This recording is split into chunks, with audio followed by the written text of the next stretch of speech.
It's Friday, time for another weekly update. This week, I read to students at the Knoxville Christian School and visited with the South Knoxville Elementary School student government.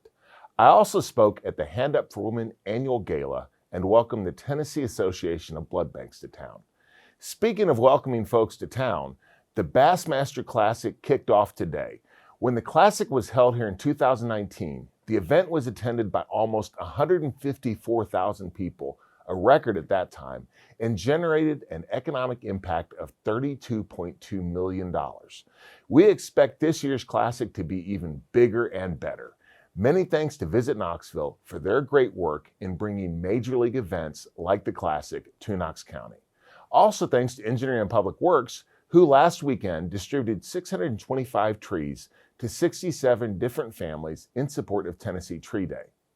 It's Priorities Week for Advance Knox. Beginning Sunday, we will host public meetings around the county as well as virtually to get your thoughts on proposed transportation projects that will accompany a future land use plan. Go to advanceknox.org for more information and to complete our online survey.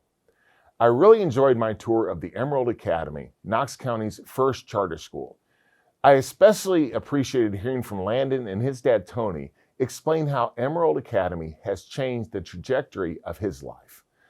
Be sure to check out my interview on the daily Amazon Sports Show From the Desk of Master T.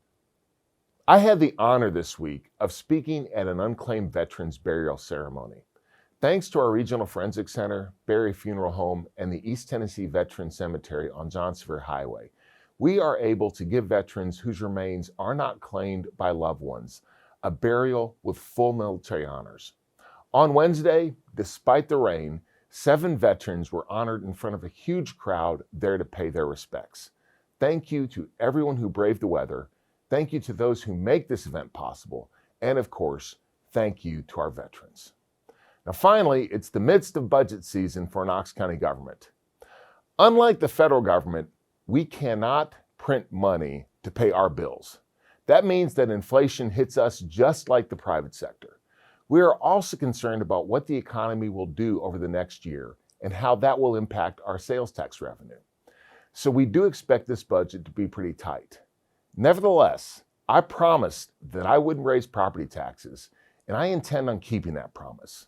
With the rising cost of housing and all the economic uncertainty, this is the worst time to raise taxes, and I will do everything I can to make sure that we don't. Until next Friday, I hope everyone has a great week.